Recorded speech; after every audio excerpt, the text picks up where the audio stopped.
د اسلام پیغمبر په اړه د هندي چارواکي څرګندونې ناندریزي شوي اسلامي هیوادونو یې غندنه کړې. مودي نوموړی له دندې ګوښه کړی. پاتې جزئیات هم دې ویډیو کې وګورئ او چینل سبسکرایب کړئ. د نړۍ یو شمېر اسلامي هیوادونو چارواکو د هند د واکمن بي جي پي ګوند یو چارواکي هغه څرګندونې غندلې چې تېره میاشت یې د اسلام د پیغمبر صلی الله علیه وسلم په اړه کړې وي.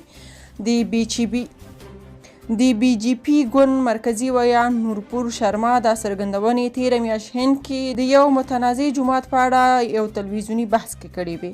نوموړي په دې بحث کې د یو بل ګډونوال د څرګندونو په ځواب کې په قرآن شریف کې د معراج پیښې او همداراز د اسلام پیغمبر صلی الله علیه وسلم د ودونو په اړه غږېدلی. که څه هم دا تلویزیوني بحث تېره اونۍ ثبت شوی او خپور شوی، خو د شنبې له ورځې راهیسې د یو شمېر هیوادونو چارواکو د اغلې نورپور شرما د څرګندونو غندنه کړې.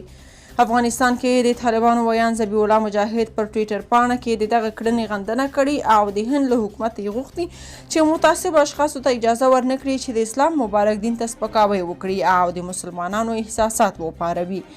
له دې غبرګونونو وروسته د بي جي پي ګوند اعلان کړی چې د اغلې نورپور شرما د ګوند غړیتوب یې ځنډولی او د ویاندویي دنده یې هم ورنه اخیستې ده. یو شمېر خلیجي هیوادونو د هندوستان سفیران هم احضار کړي.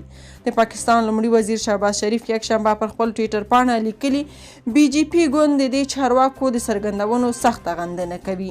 نوموړي تور لګولی چې نریندرا مودي په واکمنۍ کې په هند کې مسلمانان وژل کیږي او دیني ازادي ورنه اخیستل کیږي او نړۍ باید د دې وضعیت پوښتنه وکړي.